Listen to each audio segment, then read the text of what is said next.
저는 지금 대한민국 서울의 고층 빌딩 사무실에서 일하고 있습니다. 퇴근 후 친구들과 자유롭게 만나 맥주를 마시고 유튜브에서 보고 싶은 영상을 마음껏 봅니다. SNS에 제 생각을 거리낌 없이 올리고 주말이면 부산이든 제주도든 원하는 곳으로 떠납니다. 하지만 불과 10년 전만 해도 저는 이런 자유가 존재한다는 것조차 몰랐습니다. 저는 북한 평양에서 태어났습니다. 그것도 평범한 가정이 아니라 북한 사회에서 최상위 계층에 속하는 가정에서요. 아버지는 당 간부였고 저는 김일성 종합대학 진학이 예정되어 있었습니다. 북한에서 가질 수 있는 모든 특권을 누리며 살았죠. 그런 제가 왜 모든 걸 버리고 목숨을 걸고 탈출했을까요? 그날 밤이 생생합니다. 2015년 3월 영하 15도의 두만강. 얼어붙은 강 위를 걸으며 뒤에서 들려오는 순찰대에게 짖는 소리에 심장이 터질 것 같았습니다. 한 발 한 발 내디딜 때마다 얼음이 갈라지는 소리가 들렸고 뒤돌아보면 평양의 불빛이 제가 버리고 온 모든 것이 아득하게 보였습니다. 특권과 안락함을 버리고 가족과 영원히 헤어지면서까지 제가 찾고자 했던 것은 무엇이었을까요? 이 믿기 힘든 이야기가 궁금하시다면 구독과 좋아요 부탁드립니다. 여러분의 관심이 북한의 진실을 알리는 데 큰 힘이 됩니다. 지금부터 북한 최상위 특권층으로 살았던 제가 어떻게 모든 것을 버리고 자유를 선택했는지 그 전말을 들려드리겠습니다. 이것은 단순한 탈북기가 아닙니다. 금으로 만든 새장에서 벗어나 진정한 하늘을 찾아 떠난 한 사람의 각성의 기록입니다. 제 이야기는 1995년대 중반 평양 중구역의 한 고층 아파트에서 시작됩니다. 북한에서 평양에 산다는 것, 그것도 중구역에 산다는 것은 특권 중의 특권이었습니다.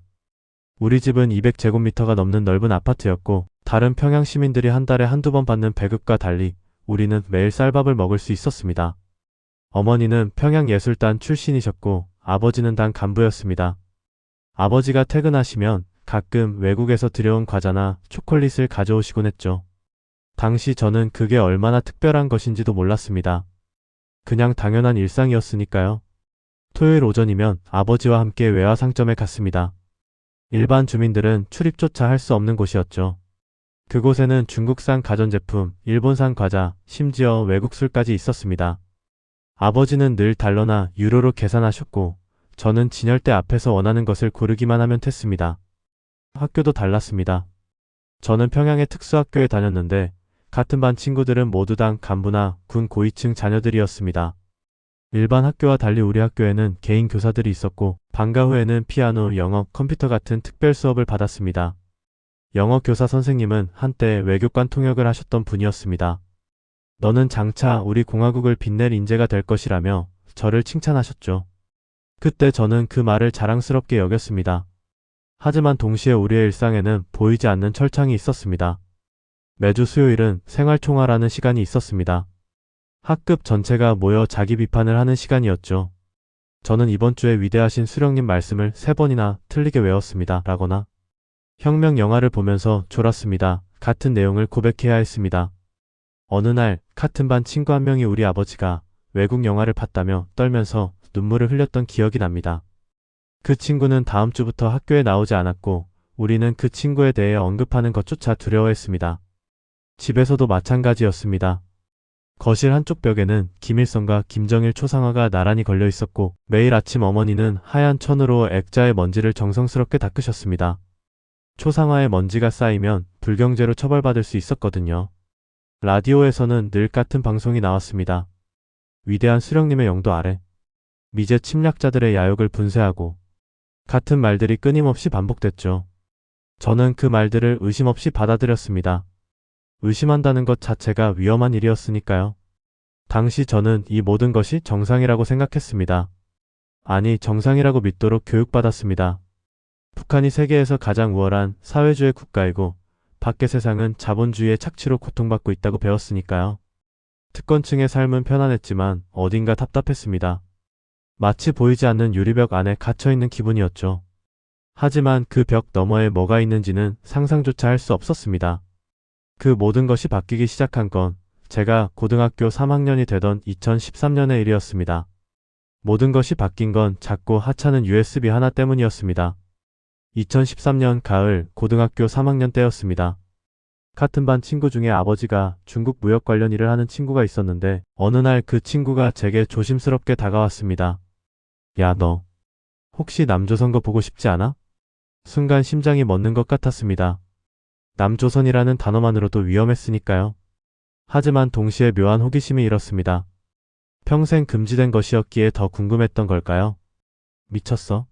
그런 것보다 걸리면 괜찮아. 우리 집에서만 보자. 아버지가 중국에서 가져온 건데 절대 안전해. 고민 끝에 저는 친구를 따라갔습니다. 친구 부모님이 외출한 빈집에서 우리는 방문을 잠그고 커튼을 모두 닫았습니다. 친구가 낡은 노트북을 켜고 USB를 꽂았습니다. 처음 본 것은 무한도전이라는 예능 프로그램이었습니다. 화면에서 사람들이 웃고 떠들며 서로를 놀리고 장난치는 모습을 보는 순간 저는 말문이 막혔습니다. 방송인들이 서로를 편하게 대하고 실수하면 웃어넘기고 심지어 정부 정책에 대해 농담을 던지기도 했습니다. 이게 진짜야? 방송에서 저렇게 해도 돼? 북한에서 방송이란 늘 경직되어 있었습니다. 아나운서는 정해진 대본을 웃음기 하나 없이 읽었고 모든 프로그램은 체제 선전이었죠. 그런데 저 사람들은 자유롭게 웃고 자유롭게 말하고 있었습니다. 더 충격적인 건 드라마였습니다. 평범한 사람들이 사랑하고 고민하고 꿈을 꾸는 이야기. 주인공이 직장 상사에게 반항하고 자기 의견을 당당히 말하고 심지어 시위에 참여하는 장면도 있었습니다. 저 사람들 저러고도 잡혀가지 않아? 남조선은 자유롭대. 생각을 말해도 정부를 비판해도 괜찮다나 봐. 그날 밤 집에 돌아온 저는 잠을 이룰 수 없었습니다. 머릿속에서 계속 질문이 맴돌았습니다. 왜 우리는 저렇게 못 살까? 왜 우리는 웃으면서 말할 수 없을까? 왜 우리는 생각을 자유롭게 표현하면 안 될까? 그 후로 저는 기회가 될 때마다 친구네 집에 가서 남한 방송을 봤습니다. 드라마, 예능, 뉴스, 다큐멘터리. 볼수록 충격이었습니다. 특히 뉴스가 그랬습니다. 남한 뉴스에서는 사람들이 정부를 비판하고 대통령을 풍자하고 거리에서 자유롭게 시위했습니다. 그런데 아무도 잡혀가지 않았습니다. 오히려 그것이 당연한 권리인 것처럼 포도됐죠. 우리가 배운 게 다 거짓말인 건가? 어느 날 친구에게 조심스럽게 물었습니다. 친구도 비슷한 생각을 하고 있었던 것 같습니다. 모르겠어. 근데 저 사람들 표정 봐. 진짜 행복해 보이지 않아? 맞았습니다. 화면 속 사람들은 진짜로 웃고 있었습니다. 억지로 짓는 웃음이 아니라 진심에서 우러나오는 웃음이었죠. 우리가 단체 행사에서 짓는 기계적인 미소와는 달랐습니다. 하지만 그 깨달음은 동시에 고통이었습니다. 알면 알수록 북한에서의 제 삶이 얼마나 통제받고 있는지 느껴졌습니다. 매일 아침 라디오에서 흘러나오는 선전 방송이 거짓처럼 들렸고 학교에서 외우는 김일성 어록이 공허하게 느껴졌습니다. 하지만 그 생각을 입 밖에 낼 수는 없었습니다. 가장 친한 친구에게도 심지어 부모님에게도요. 북한에서 체제를 의심한다는 것은 곧 정치범 수용소 행위였으니까요. 저는 이중생활을 시작했습니다. 겉으로는 모범적인 간부 자녀, 김일성 종합대학 진학을 앞둔 충성스러운 청년. 하지만 속으로는 끊임없이 질문하고 의심하고 진실을 갈구했습니다. 나는 누구인가? 내가 믿어온 것은 무엇인가? 진짜 자유로운 삶이란 무엇인가? 더 많이 알수록 더 많이 괴로웠습니다. 저는 금빛 세 장에 갇힌 새였습니다. 먹이는 풍족했지만 하늘을 날 수 없었죠. 그리고 곧 깨달았습니다. 이 세 장에서 벗어나지 않는 한 저는 결코 진짜 제 모습으로 살 수 없다는 것을. 각성은 고통이었지만 결단은 더 큰 고통이었습니다. 2014년 겨울 저는 김일성 종합대학 입학이 확정됐습니다. 아버지는 자랑스러워하셨고 주변 사람들은 축하해줬습니다. 북한에서 김일성 종합대학은 최고 엘리트의 상징이었으니까요. 하지만 제 마음속에는 다른 생각뿐이었습니다. 이대로 대학에 가면 나는 평생 이 시스템의 일부가 되는 거야. 당 간부가 되어 다른 사람들을 통제하고 거짓말을 퍼뜨리며 살게 될 거야. 그 무렵 결정적인 사건이 일어났습니다. 같은 학교 친구 하나가 반동 영상을 봤다는 이유로 적발됐습니다. 나만 드라마를 봤다는 것이었죠. 전교생이 운동장에 모인 가운데 그 친구와 가족들이 트럭에 실려 떠나는 모습을 봐야 했습니다. 저들은 반역자들이다. 우리 공화국을 배신한 적들이다. 확성기에서 울려 퍼지는 소리를 들으며 저는 온몸이 얼어붙었습니다. 내가 본 것도 내가 생각한 것도 저것과 똑같은데. 그날 밤 저는 결심했습니다. 여기서 벗어나야 한다고. 이곳에서는 생각하는 것조차 죄가 되니까요. 하지만 어떻게? 당 간부의 아들인 저는 감시가 더 심했습니다. 일반 주민보다 탈출이 더 어려웠죠. 게다가 가족을 버리고 떠난다는 것. 그것은 상상만 해도 가슴이 찢어지는 일이었습니다. 고민하던 중 기회가 왔습니다. 2015년 초 아버지가 제게 말씀하셨습니다. 내가 중국으로 단기 유학을 갈 수도 있을 것 같구나. 당에서 우수 학생 몇 명을 선발해서 베이징 대학에 보내려고 한다. 순간 심장이 뛰었습니다. 이것이 제 유일한 기회라는 걸 직감적으로 알았습니다. 중국에 가면 거기서 한국으로 갈 방법을 찾을 수 있을 것 같았습니다. 남한 방송에서 본 적이 있었거든요. 탈북자들이 중국을 거쳐 동남아시아로 그리고 한국으로 가는 경로를요. 그때부터 저는 철저히 준비했습니다. 먼저 돈을 모았습니다. 집에 있던 외화를 조금씩 빼돌렸고 아버지가 주시는 용돈도 하나도 쓰지 않고 모았습니다. 중국 위안화로 약 2,000달러 정도를 모았죠. 탈출에 충분할지는 몰랐지만 그게 제가 할 수 있는 최선이었습니다. 둘째, 정보를 수집했습니다. 친구를 통해 얻은 USB에는 탈북 경로에 대한 정보도 있었습니다. 중국 조선족 브로커들의 존재, 한국 대사관의 위치, 동남아시아로 가는 방법. 모든 것을 머릿속에 외웠습니다. 메모하면 증거가 되니까요. 셋째, 연기를 했습니다. 평소보다 더 모범적인 학생이 되려고 노력했습니다. 김일성 어록을 더 열심히 외웠고 생활총화에서는 누구보다 적극적으로 자기 비판을 했습니다. 저는 부르주아 사상의 잔재를 완전히 청산하지 못했습니다. 더욱 혁명화하겠습니다. 그런 제 모습을 보며 선생님들은 만족스러워했고 아버지는 자랑스러워하셨습니다. 하지만 제 마음속에는 배신감과 죄책감이 가득했습니다. 가장 힘들었던 건 가족과의 시간이었습니다. 어머니가 저녁을 준비하시는 모습을 보면서 이게 마지막일 수도 있다고 생각했습니다. 아버지와 함께 장기를 두면서 아버지는 제가 떠난 후 어떻게 되실까 걱정했습니다. 북한에서는 한 사람이 탈북하면 가족 전체가 처벌받습니다. 저의 선택이 부모님을 위험에 빠뜨릴 수도 있었죠. 하지만 저는 멈출 수 없었습니다.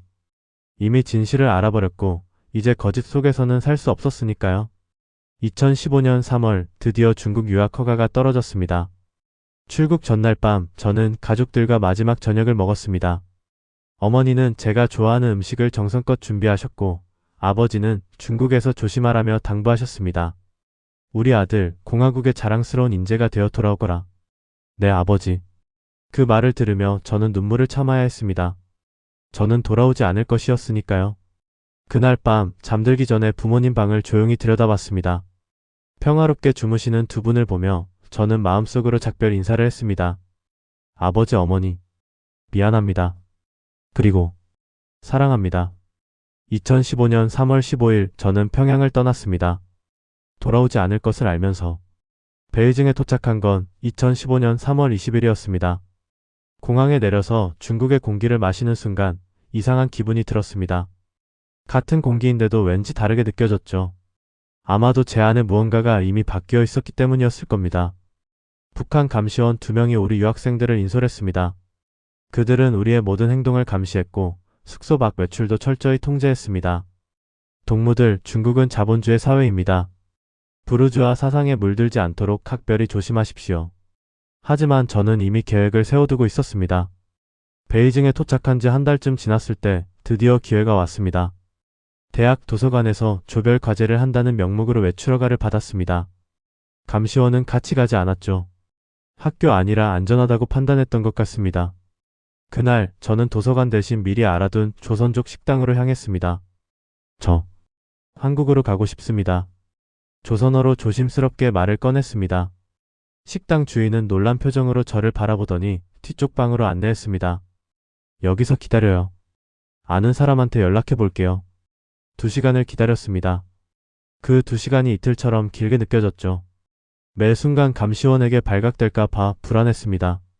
드디어 한 남자가 들어왔습니다. 탈북자요? 돈은 얼마나 있어요? 2,000달러 있습니다. 부족해요.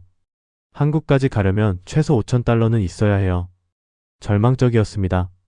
하지만 남자는 잠시 생각하더니 말했습니다. 그래도 방법이 아예 없는 건 아니에요. 일단 중국에서 일하면서 돈을 더 모으고 그 다음에 동남아시아로 가는 거예요. 얼마나 걸릴까요? 빠르면 6개월, 늦으면 1년. 그동안 붙잡히지만 않으면 되는데 선택의 여지가 없었습니다. 저는 그의 제안을 받아들였습니다. 그날부터 저는 중국에서의 도피 생활을 시작했습니다. 가장 먼저 해야 할 일은 북한 당국에 돌아가지 않겠다는 의사를 밝히는 것이었습니다. 아니, 정확히는 돌아갈 수 없게 만드는 것이었죠. 유학기간이 끝나갈 무렵 북한에서 귀국 명령이 떨어졌습니다. 감시원들이 저를 찾기 시작했고 숙소에 전화가 계속 왔습니다. 하지만 저는 이미 숙소를 떠나 조선족 브로커가 마련해준 은신처에 숨어 있었습니다. 평양에서 연락 왔어요. 당장 돌아오래요. 함께 있던 다른 룸메이트가 전화를 걸어와 말했습니다. 미안해. 나 못 돌아가. 뭐? 너 미쳤어? 지금 뭐 하는 거야? 나 탈북하기로 했어. 전화기 너머로 침묵이 흘렀습니다. 그리고 룸메이트의 다급한 목소리가 들렸습니다. 야, 정신 차려. 내 가족 생각은 안 해? 내가 이러면 부모님이 어떻게 돼? 알고 있었습니다. 제 결정이 가족에게 어떤 결과를 가져올지. 하지만 이미 늦었습니다. 저는 되돌아갈 수 없는 강을 건넜습니다. 미안해. 정말 미안해. 전화를 끊었습니다. 그리고 핸드폰을 부숴버렸습니다. 이제 진짜로 돌이킬 수 없었습니다. 다음 날부터 북한 대사관과 감시원들이 저를 찾기 시작했습니다. 브로커는 저를 베이징에서 먼 지방 도시로 옮겼습니다. 당분간 절대로 밖에 나가면 안 돼요. 조선족인 척하더라도 말투로 금방 들통나요. 중국 동북부의 작은 도시 허름한 아파트 단칸방. 그곳이 제 새로운 은신처였습니다. 창문 밖을 보면 자유롭게 걸어다니는 사람들이 보였습니다. 저도 저들처럼 자유롭고 싶었습니다. 하지만 지금의 저는 쥐처럼 숨어 지내야 했죠. 밤마다 악몽을 꿨습니다. 북한 보위부원들에게 잡혀 끌려가는 꿈, 부모님이 수용소로 보내지는 꿈, 두만강을 건너다 총에 맞는 꿈. 하지만 낮이 되면 다시 희망을 붙잡았습니다. 조금만 더 버티면 돼. 한국까지만 가면. 중국에서의 도피 생활은 생각보다 오래 걸렸습니다. 돈을 모으기 위해 일을 해야 했는데 신분증이 없는 저로서는 선택지가 거의 없었습니다. 결국 조선족 식당에서 몰래 설거지를 하며 하루 20위안을 받았습니다. 한국 돈으로 4,000원 정도였죠. 하루 12시간씩 일하며 천천히 탈출 자금을 모았습니다. 그렇게 5달이 흘렀습니다. 2015년 8월 드디어 브로커가 말했습니다. 이제 출발할 수 있어요. 라오스를 거쳐 태국으로 그 다음 한국 대사관으로 갈 거예요. 마침내 제 진짜 탈출이 시작되는 순간이었습니다. 중국에서의 5달은 제 인생에서 가장 길고도 짧은 시간이었습니다. 매일 아침 눈을 뜰 때마다 오늘도 무사히 일하고 되뇌었습니다. 작은 단칸방에서 숨죽이며 지내는 나날들. 자유를 찾아 떠났지만 오히려 더 큰 감옥에 갇힌 기분이었습니다. 베이징에서 먼 동북부 소도시의 조선족 밀집 지역. 겉으로 보기에는 그저 평범한 주택가였지만 여기에는 저처럼 숨어 사는 탈북자들이 여럿 있었습니다. 브로커가 마련해준 방은 10제곱미터도 안 되는 좁은 공간이었습니다. 침대 하나와 작은 책상, 그게 전부였죠. 창문은 있었지만 커튼을 열 수가 없었습니다. 누군가 볼까봐요. 낮에는 절대 밖에 나갈 수 없었습니다. 중국 공안이 단속을 하거든요. 특히 조선족 지역은 탈북자들이 많다고 알려져 있어서 감시가 더 심했습니다. 그래서 저는 밤에만 움직였습니다. 밤 11시쯤 되면 브로커가 연결해준 조선족 식당으로 몰래 가서 일했습니다. 주방 뒤편에서 설거지를 하고 청소를 하고 무거운 짐을 옮겼습니다. 새벽 5시까지 일하고 돌아오면 해가 뜨기 직전이었죠. 신분증 검사 나오면 바로 뒷문으로 도망가. 식당 주인 아주머니가 늘 당부하셨습니다. 실제로 한 번은 공안이 불시 단속을 나왔었습니다. 저는 주방 뒷문으로 뛰쳐나가 골목길을 미친 듯이 달렸습니다.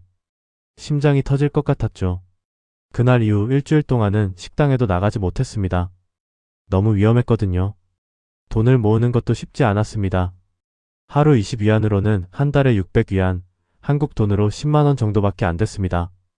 동남아시아로 가는데 필요한 돈은 3,000달러 이상이었는데 이 속도로는 언제 모을지 막막했습니다.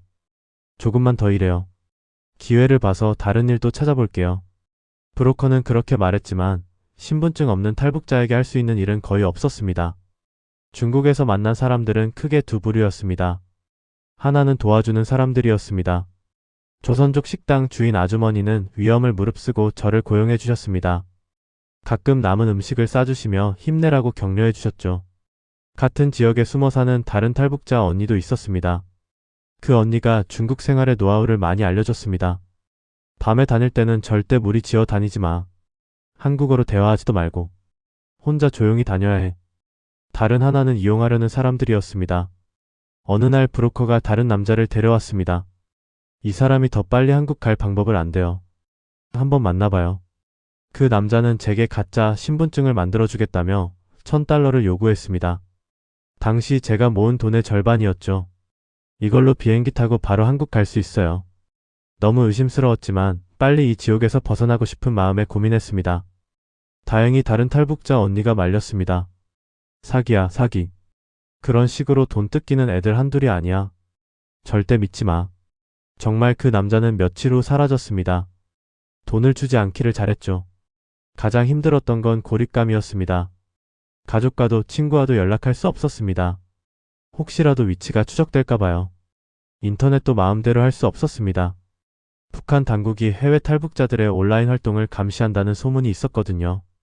그 좁은 방에서 혼자 있는 시간이 대부분이었습니다.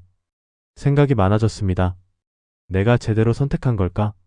부모님은 지금 어떻게 되셨을까? 내가 한국에 가면 정말 자유로워질 수 있을까? 때로는 후회도 들었습니다. 평양의 따뜻한 집, 부모님의 사랑, 보장된 미래. 그 모든 것을 버리고 이렇게 쥐처럼 숨어 지내는 게 과연 옳은 선택이었을까? USB에서 봤던 장면들을 떠올렸습니다.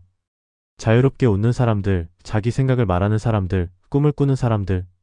조금만 더 버티자. 2015년 7월 결정적인 사건이 있었습니다. 같은 지역에 숨어 살던 탈북자 가족이 중국 공안에 적발됐습니다. 그들은 북한으로 강제 송환됐고 그 소식을 들은 저는 며칠 동안 방에서 나오지 못했습니다. 다음은 나일 수도 있다. 공포가 엄습했습니다. 하지만 동시에 각오도 더 단단해졌습니다. 더 이상 여기 머물 수 없어. 무슨 수를 써서라도 빨리 떠나야 해. 브로커에게 간곡히 부탁했습니다. 제발 빨리 보내주세요. 돈은 한국 가서 갚을게요. 꼭 갚을 테니까 제발. 브로커도 그 사건 이후 긴장한 것 같았습니다. 알았어요. 최대한 빨리 알아볼게요. 그리고 한 달 후 드디어 연락이 왔습니다. 준비해요. 이번 주 안에 출발해요. 라오스로 갈 거예요. 중국에서의 5달 도피 생활이 끝나는 순간이었습니다. 동시에 더 험난한 여정의 시작이기도 했죠. 2015년 8월 10일 저는 중국을 떠났습니다. 브로커가 안배한 차량은 밤 12시에 도착했습니다. 낡은 밴에는 저 말고도 3명의 탈북자가 더 있었습니다. 모두 여성분들이었는데 나이는 20대부터 50대까지 다양했습니다. 우리는 서로 눈인사만 했습니다. 이름도 묻지 않았죠. 덜 아는 게 서로에게 안전했으니까요. 차는 밤새 달렸습니다. 중국 남부로 국경지대로.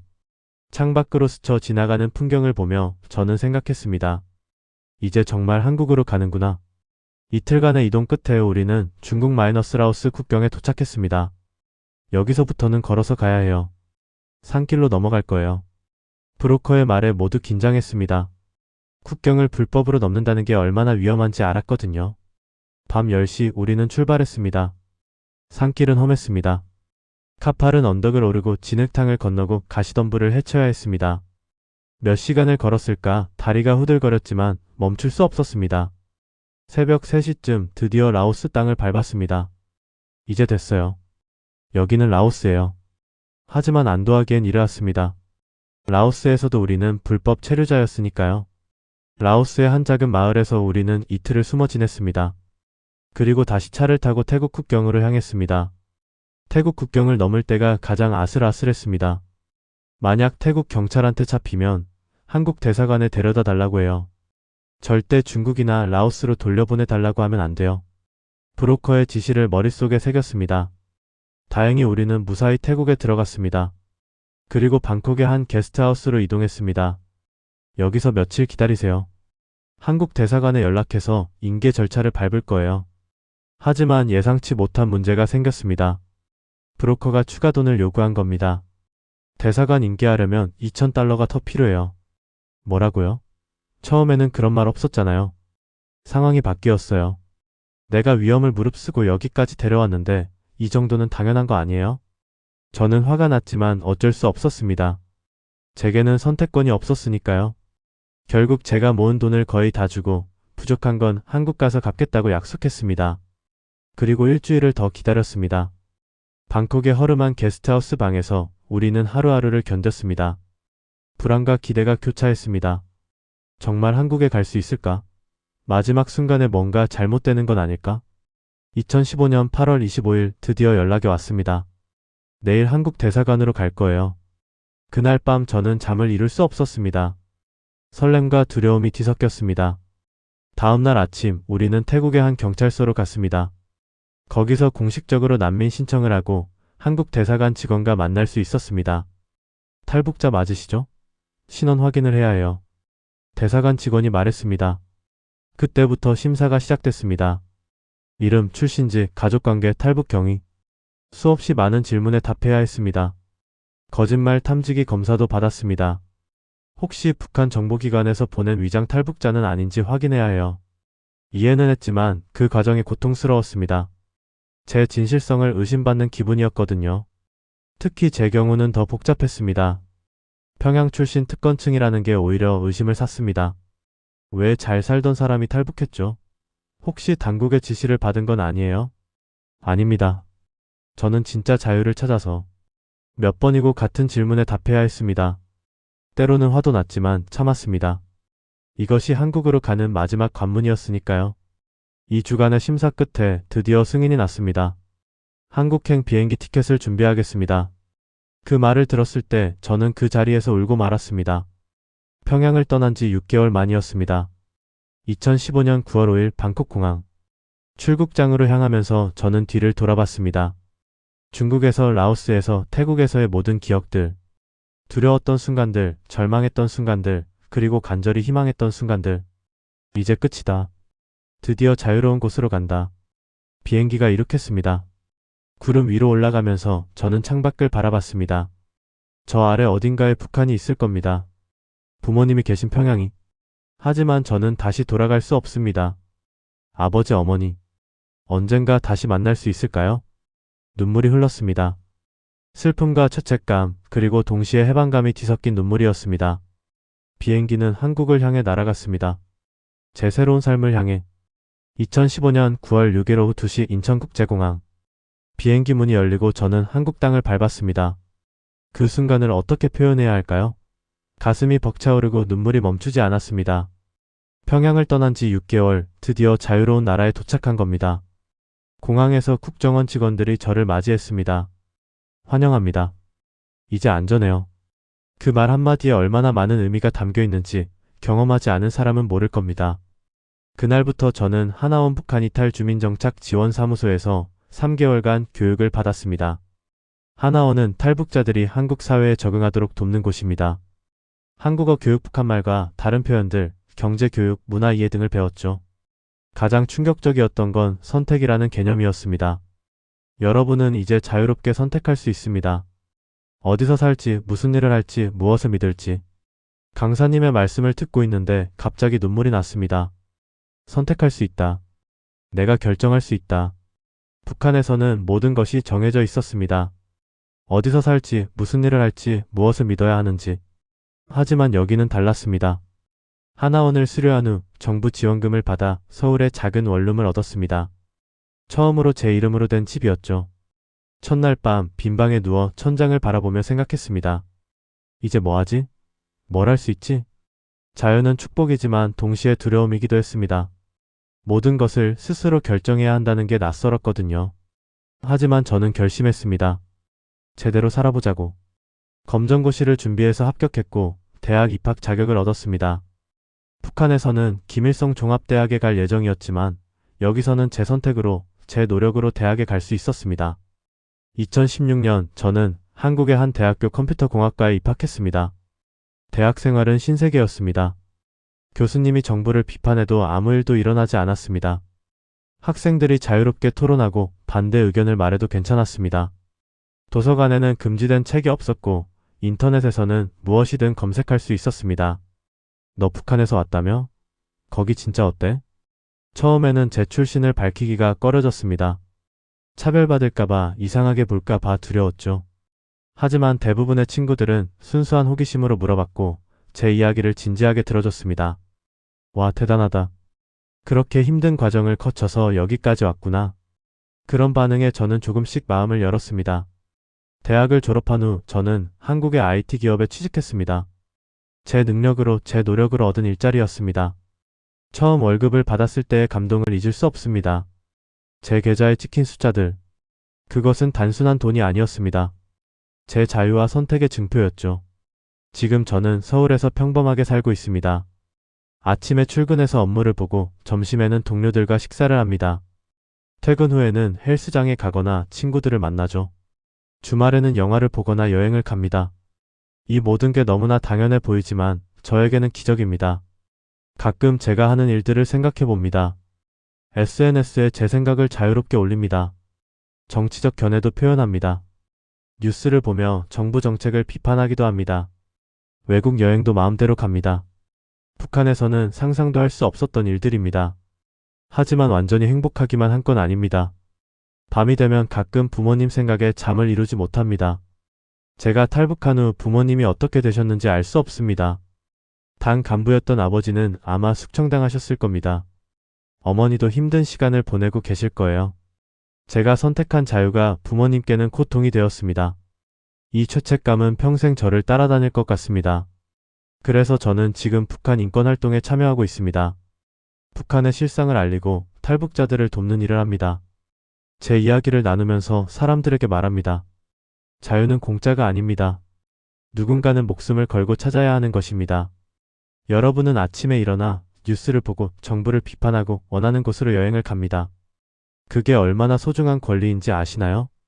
저는 그 권리를 위해 모든 것을 버렸습니다. 특권도 가족도 미래도.